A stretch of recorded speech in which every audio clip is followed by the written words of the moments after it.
आवत हिसर अति कठिनाई और राम कृपा बिनु आई न जाए। बिना भगवान की कृपा के, बिना उनकी इच्छा के ये कथा सुलभ नहीं होती है। कठिनाई नहीं कहा, बोला अति कठिनाई, बहुत कठिनाई आती है।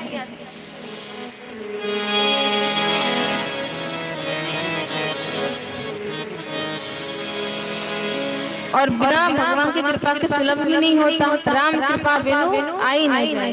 कठिनाई तो होती है, लेकिन कृपा हो जाती है तो सब हो जाता है। और आज प्रथम दिवस की कथा में श्रीमद् भागवत का महत्व सुनेंगे, क्योंकि बिना जब महत्व नहीं जानेंगे तो मन में श्रद्धा नहीं होगी। अपना काम काज छोड़कर 10-11 बजे तक यहाँ बैठेंगे 3-3 घंटे, इसका क्या फायदा है?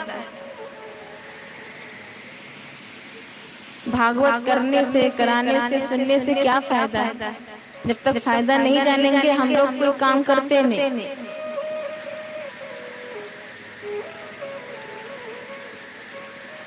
तो फायदा क्या है ये जानेंगे, मन में इच्छा होगी जानने की, और जानेंगे तभी प्रेम होगा, तभी श्रद्धा होगा, तभी सुनने में आनंद आएगा।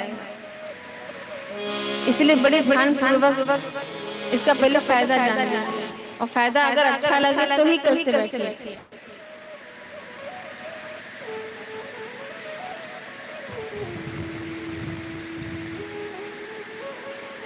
सच्चिदानंद रूपाय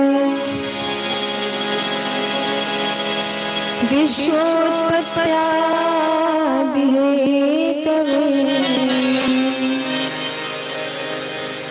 तापत्रय विनाशाय श्री कृष्णाय वयम् नमः।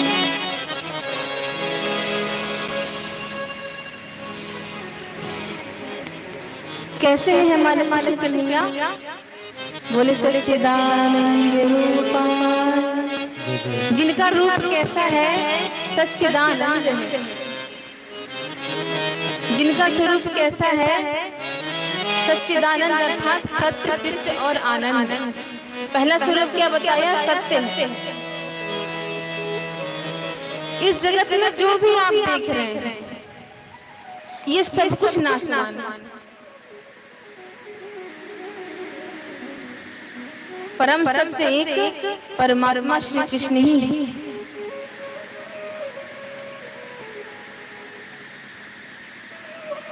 जितनी भी भौतिक चीजें संसार में है सब असत्य है। और आश्रय किसका ले?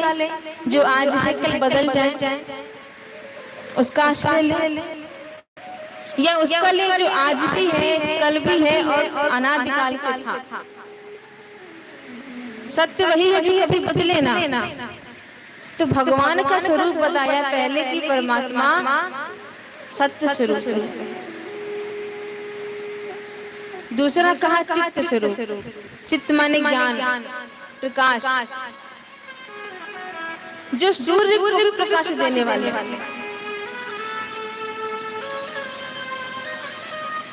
और अंत में कहा आनंद। आनंद के लिए न जाने क्या क्या करते हैं। यहाँ चले जाए तो आनंद आ जाएगा, यहाँ घूम आए तो आनंद आ जाएगा, इनसे मिल ले तो आनंद आ जाएगा, ये चीज खा ले तो आनंद आ जाएगा। पर कितनी देर के लिए? क्षणिक है से। लेकिन प्रभु की जो शरण ग्रहण करता है, प्रभु की जो भक्ति है, भजन है, इसमें जो आनंद है वो कहीं नहीं। और एक बार जो इसमें डूबा, या तो उसकी इच्छा नहीं होती, बिल्कुल भी इच्छा नहीं होती, और छोड़ के जाना भी चाहेगा तो छोड़ नहीं पाएगा। जो इस आनंद में एक बार डूबा वो दुनिया के किसी काम का नहीं, और दुनिया उसके काम का नहीं। तो पहले बताया सच्चिदानंद रूपाय भगवान सत्य चित्त और आनंद है। अच्छा, करते क्या है? विश्वोत्पत्त्यादि हेतवे, विश्व की उत्पत्ति और आदि से अर्थ है कि जो उत्पत्ति भी करते हैं, पालन भी करते हैं और अंत में इस संसार को स्वयं में लीन भी कर लेते हैं। ये परमात्मा का कार्य है। किसी का पहले रूप देखते हैं कि कैसा दिखता है, स्वरूप कैसा है, फिर अगला प्रश्न करते हैं उससे कि करते क्या हो। तो भगवान क्या करते हैं? विश्व की उत्पत्ति करते हैं, पालन पोषण करते हैं और संहार करते हैं।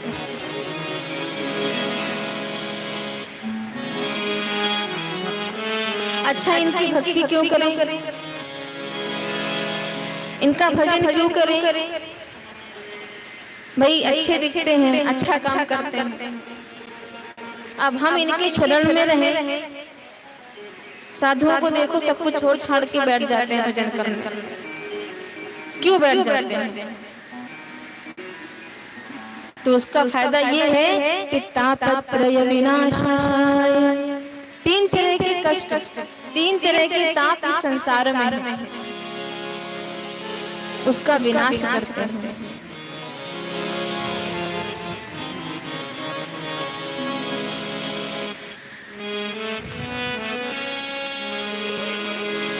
तीन तरह के कष्ट कौन कौन से हैं? बोले दैहिक, दैविक और भौतिक। दैहिक का मतलब जो शरीर से संबंध है, शरीर में जो कष्ट है, और शरीर में भी जो कष्ट है वो भी दो प्रकार का, एक शारीरिक कष्ट है, एक मानसिक कष्ट होता है। घुटने में दर्द रहता है, कमर में दर्द रहता है, सर में दर्द रहता है, और पता नहीं कौन कौन सी नई नई बीमारियां हैं, गिनती नहीं। और जो यहाँ से सुखी है शरीर से, उसको क्रोध बहुत आता है, बहुत जल्दी गुस्सा आ जाता है,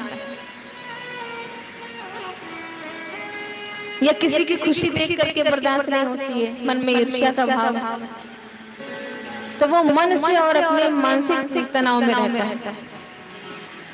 तो ये मानसिक कलेश है। जैसे कुछ लोग कहते हैं भैया हम सुबह सुबह उठ जाते हैं, 5 बजे उठ जाते हैं, पूरे गांव का चक्कर लगाते हैं, योगा करते हैं, व्यायाम करते हैं, बढ़िया भोजन फल फूल खाते हैं, भगवान की कृपा से शरीर एकदम चंगा है। लेकिन छोटी बहू जो घर में है ना, वो बहुत परेशान करती है, एक बात नहीं सुनती। थोड़ी सी डांट लगाओ तो धमकी देती है कि 1 मिनट में खाने पहुंचा दो। थोड़ी पढ़ी लिखी आ गई है, तो शरीर से सुखी है, लेकिन घर परिवार में तनाव चल रहा है, उनको मानसिक बीमारी होती है। या एक तरफ लोग कहते हैं कि भगवान की कृपा से लक्ष्मी जैसी बहू आई है, बेटा एकदम आज्ञाकारी है, बड़ा सुंदर परिवार चल रहा है महाराज, धन की भी कमी नहीं है। लेकिन जो ये शुगर जब से हो गया है, ना कुछ खाया जाता है ना कुछ पिया जाता है, खाने पीने को तरस गए। कोई तन दुखी, कोई मन दुखी, कोई धन में रहते उदास, और थोड़े थोड़े सब दुखी, सुखी राम के दास। कोई तन से दुखी है, कोई मन से दुखी है, कोई धन के बिना है उदास, और थोड़े थोड़े सब दुखी हैं, सुखी कौन? राम के दास। राम के दास ना कभी रहे हताश, बाकी दुनिया सब निराश में निराश।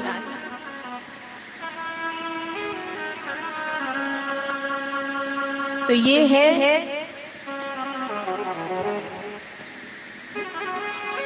व्यास जी लिखते हैं कि जिन गोविंद के चरण शरण ग्रहण करने से ये कष्ट समाप्त हो जाते हैं, ऐसे गोविंद के चरणों में हम प्रणाम करते हैं। दूसरा कष्ट क्या था? दैहिक और दैविक। दैविक मतलब जो देवी देवताओं से प्राप्त होता है। जैसे कभी इंद्र नाराज हो जाते हैं तो काफी वर्षा कर देते हैं, ओले पड़ गए, फसल खराब हो गई, या भूकंप आया तो घर हिल गया, न रहते बने न तोड़ते बने, तो ये दैविक प्रकोप है, दैविकता। और तीसरा है भौतिक, जो भूत प्राणियों से है। अब भौतिक में सिर्फ भूतों का अर्थ नहीं है, क्योंकि भूत तो होता ही नहीं है। किसी को जैसे फोबिया होता है, पानी से बहुत डर लगता है, कोई कहता है हमको ऊंचाई से बहुत डर लगता है, कोई अंधेरे में डरता है, या जंगल के पास गांव है तो शेर या जंगली जानवर जंगल में गांव में घुस गया, तो ये सब जो भूत प्राणियों से कष्ट है, इसको कहते हैं भौतिकता। इन तीनों ताप में संसार के सभी कष्ट आ जाते हैं, और भगवान की शरण में जाने से संसार के सभी कष्ट समाप्त हो जाते हैं। बोले बाल कृष्ण लाल की जय।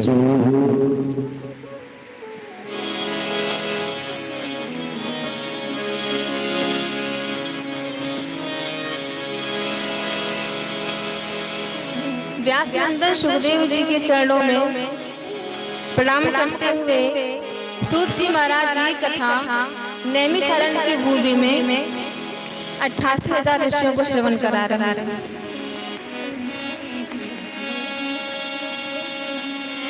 नैमिषारण्य लखनऊ से करीब 85 किलोमीटर।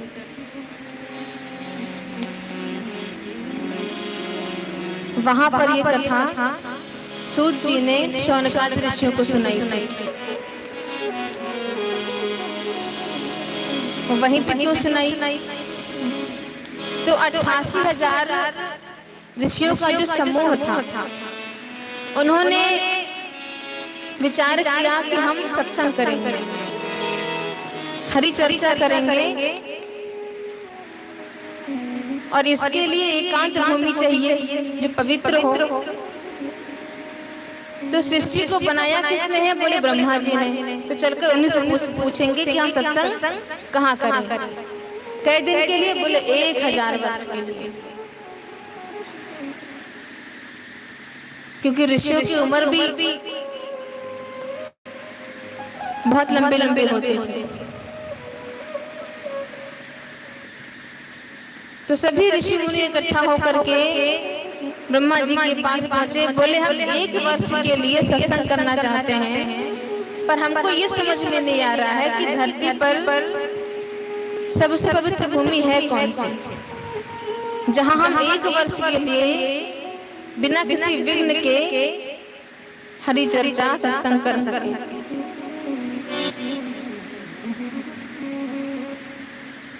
तो ब्रह्मा जी ने कहा कि जो चक्र मेरे पास है, इसको हम यहाँ से छोड़ देते हैं, और जहां इस चक्र की नैमी जाके धंसेगी, रुकेगी, वहीं पर आप सब निश्चिंत होकर सत्संग करिएगा। ब्रह्मा जी ने चक्र को छोड़ दिया। अब आगे आगे चक्र चलता गया, पीछे पीछे सारे महात्मा। तो चक्र की जो नैमी होती है, वो एक अरण्य में आकर के गिरी, 7 तल को फोड़ती हुई। आज भी नैमिष में कभी जो गए होंगे, देखे होंगे, गोल चक्राकार तालाब बना हुआ है। तो नैमिष की भूमि पर सबसे पहले ये कथा सूत जी ने सुनाई।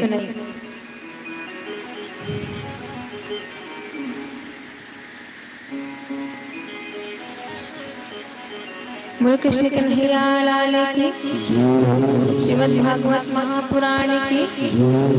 थोड़ा जयकारा जोर से लगाइए। ये जो मौसम है ना, ऐसे मौसम में जब कथा सुनो बैठ के, तो 2 विघ्न बहुत जल्दी आते हैं।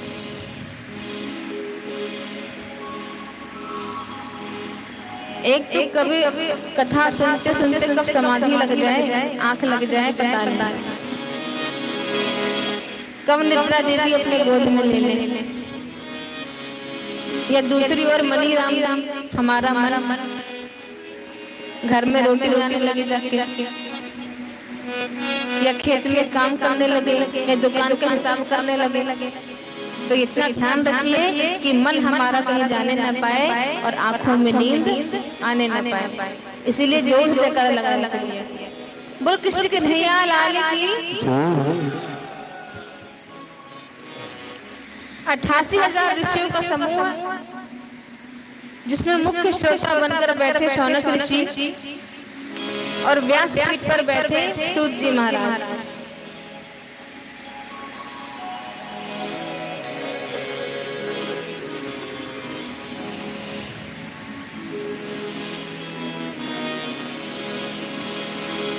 शौनक ऋषि पहला प्रश्न करते हैं, अज्ञान ध्वांत विध्वंस कोटि सूर्य समप्रभा निर्विघ्न सूताख्याहि कथा सारम् मम कर्ण रसायनम्।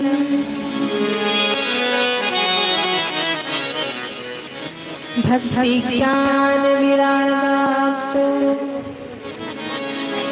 विवेको वर्धते महान्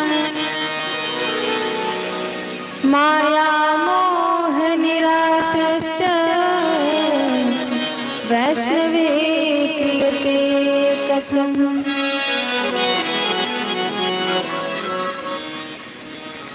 शौनक जी कहते हैं कि हम सभी के अज्ञान को दूर करने के लिए आपके पास करोड़ों सूर्य के प्रकाश के समान ज्ञान है।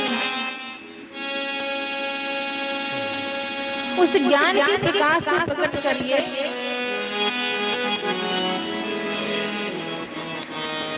जिससे हमारे हृदय में जो अज्ञान है वो अंधकार दूर हो सके।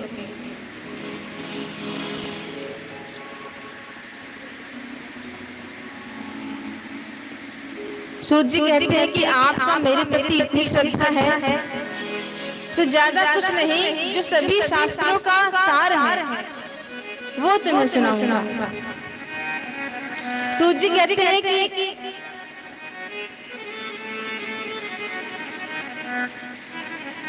ये संसार मृत्यु लोक है। जीवन में ये बात कभी नहीं भूलना चाहिए कि सबको एक न एक दिन मरना। संसार का नाम ही है जो धीरे धीरे सरकता जाए।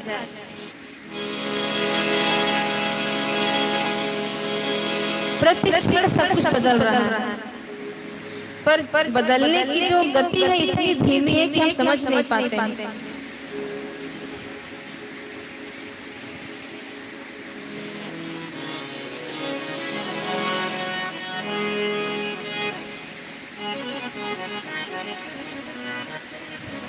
जब पहले आप छोटे थे, बच्चे थे,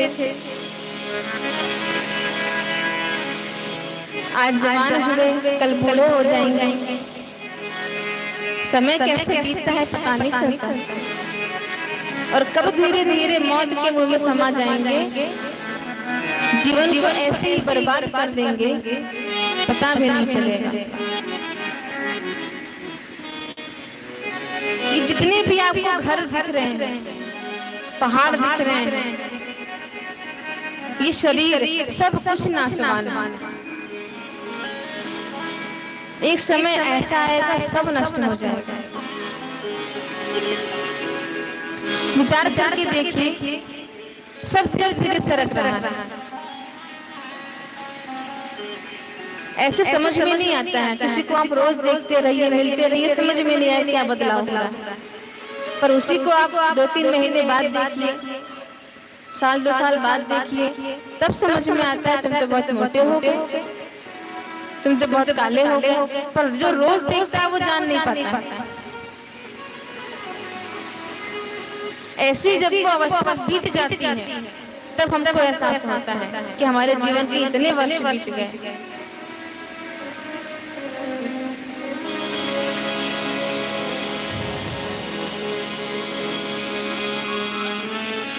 कहने का मतलब है कि बदलने की गति इतनी धीमी है कि हमें समझ नहीं आती।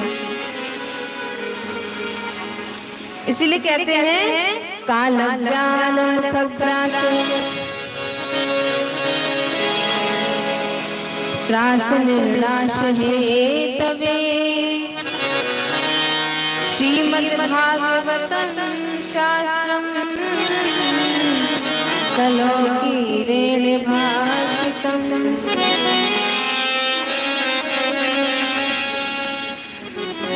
कहते हैं जितने भी प्राणी हैं हम सभी काल के मुख का ग्रास हैं, काल का भोजन है।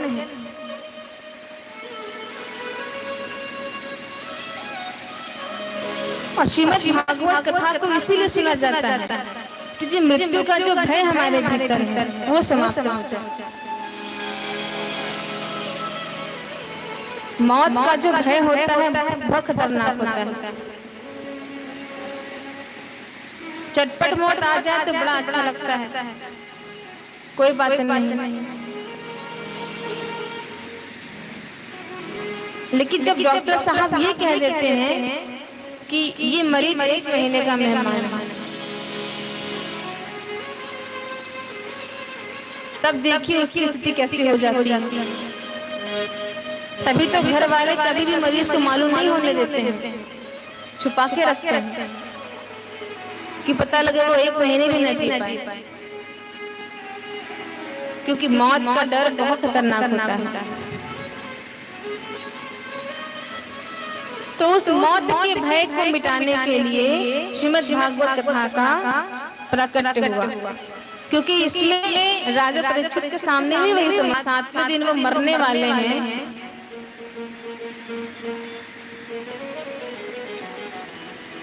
विप्र ने श्राप दिया था, तो सब कुछ छोड़ छाड़ के जंगल किनारे जाके बैठ गए मरने के लिए तैयार कि 7 दिन में जो करना है और हमको मालूम पड़ जाए तो। देखिए जीवन कैसे जीना है ये रामायण सिखाती है।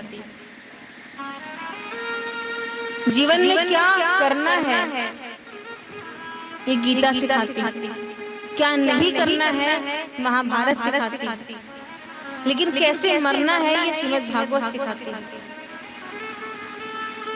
तो हम और आप जितनी जल्दी समझ लें इस मृत्यु के रहस्य को उतना ही हमारे लिए अच्छा है।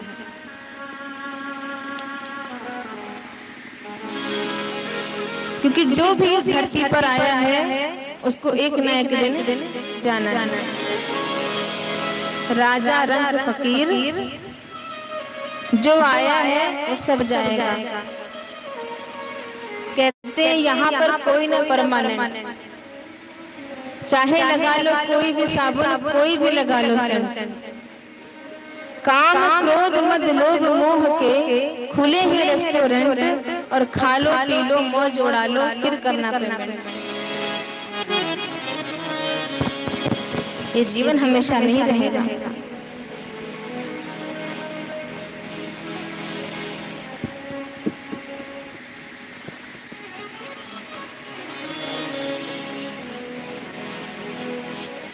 शौनक ऋषि कहते हैं कि जब इस कथा की इतनी महिमा है तो सिर्फ 7 दिन में ही क्यों सुनाई जाती है? क्या परंपरा? भाई समस्या 7 दिन की परीक्षित के पास थी कि 7वें दिन नाग डसेगा उनकी मृत्यु हो जाएगी, पर हमारे पास तो ऐसी कोई समस्या नहीं है। तो हमें सुनना चाहिए 15 दिन 1 महीना। सूत जी कहते हैं कि ये परंपरा परीक्षित से ही प्रारंभ नहीं, एक सप्ताह विधि से सुनने की जो विधि है ये सनक सनंदन सनातन सनत कुमार 4 कुमार ऋषियों से प्रारंभ हुई। इन चारों कुमारों ने नारद जी को सुनाया था 7 दिनों तक। अब शौनक जी कहते हैं महाराज आपकी ये बात कुछ हजम नहीं हुई। क्यों? बोले सारा संसार जानता है कि नारद जी 2 सेकंड भी कहीं रुकते नहीं, तो 7 दिन तक बैठकर उन्होंने कथा कैसे सुन ली? तो चारों कुमारों ने नारद जी को कथा क्यों सुनाई, कहाँ सुनाई, ये सब कथा हम कल सुनेंगे। आज बहुत समय हो गया है और कल से कथा अपने समय से प्रारंभ होगी। समय 7 बजे से आप सभी समय से पहुंचे और कथा का आनंद लें। छोटा सा संकीर्तन करेंगे, उसके बाद थोड़ी देर विचार स्वामी जी का सुनेंगे, अपने अपने फिर घर जाएंगे।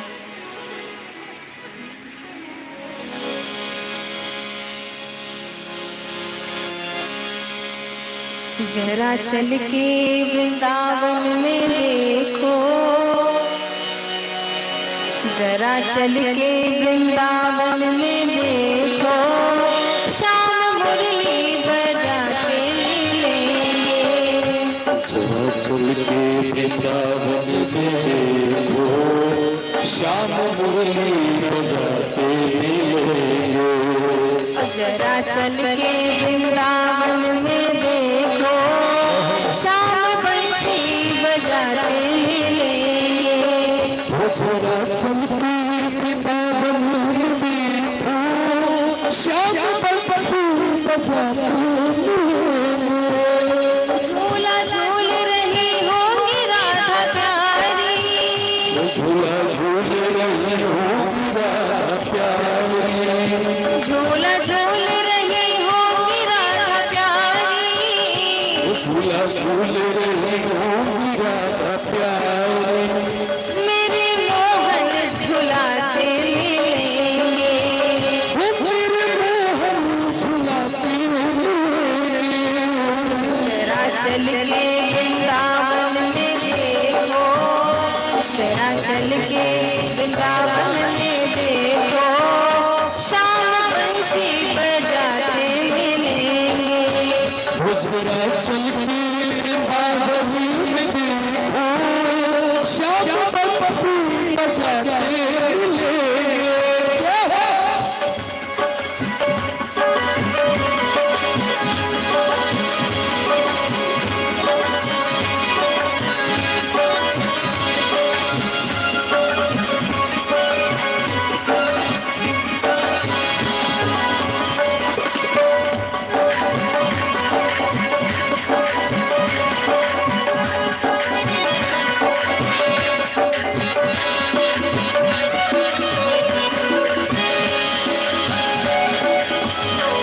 जय श्री राम।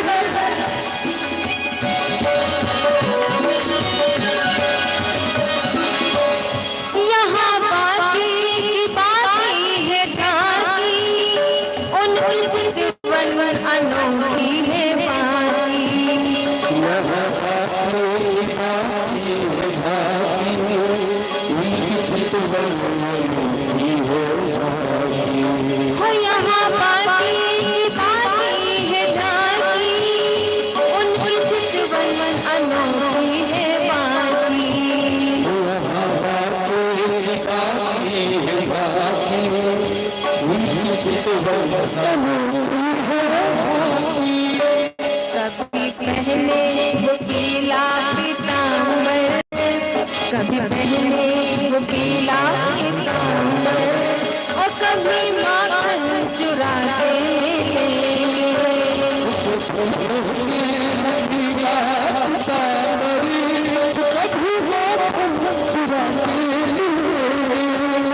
जरा चल के वृंदावन में देखो, श्याम बंशी बजाते मिलेंगे। जरा चल के वृंदावन में देखो, श्याम बंशी बजाते मिलेंगे।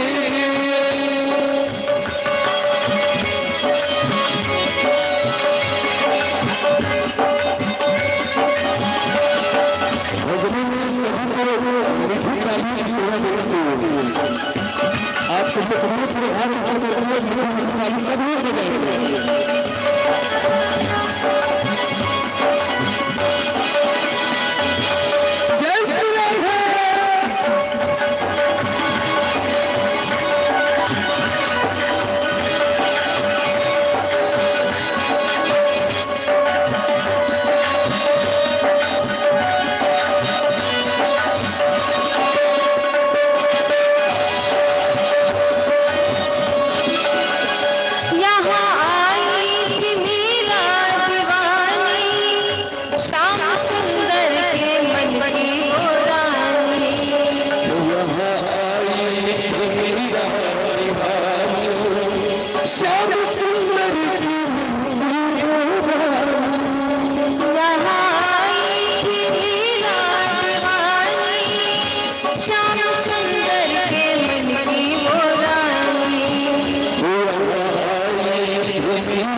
से रोको न मुझको, बोली राजा से रोको न मुझको, भक्त वत्सल हमारे राजा से रोको भक्त वत्सल हमारे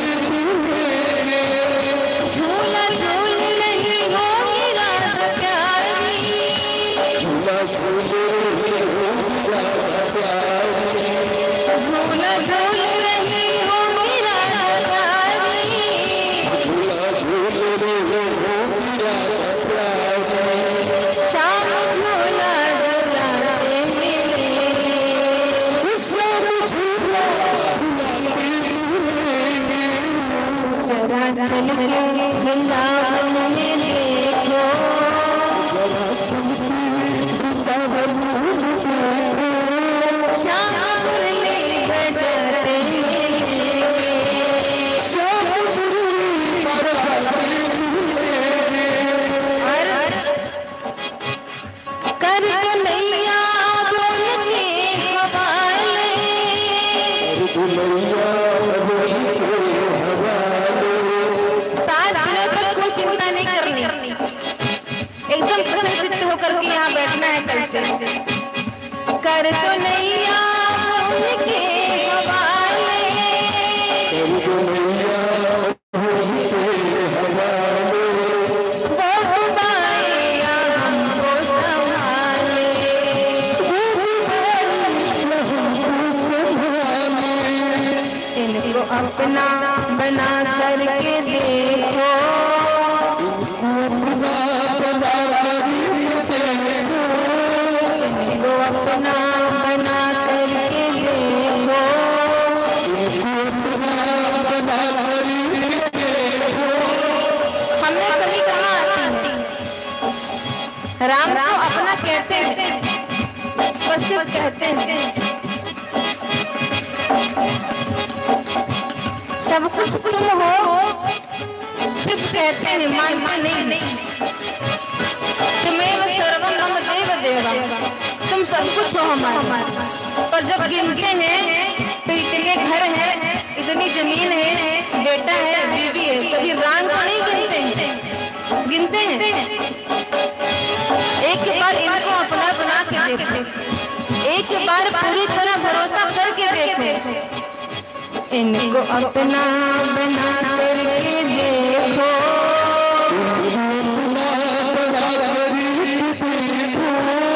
बन के केवट वो आकर मिलेंगे,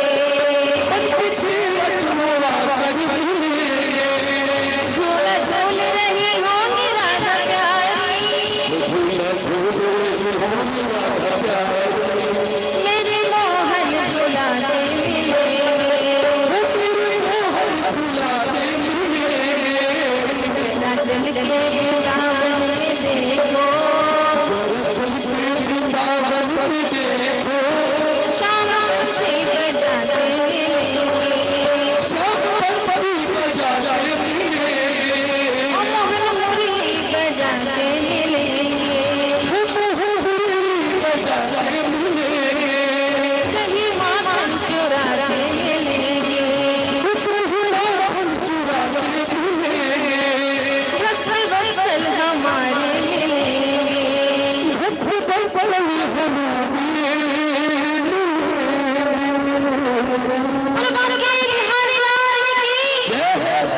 जय श्री राधे। धन्यवाद।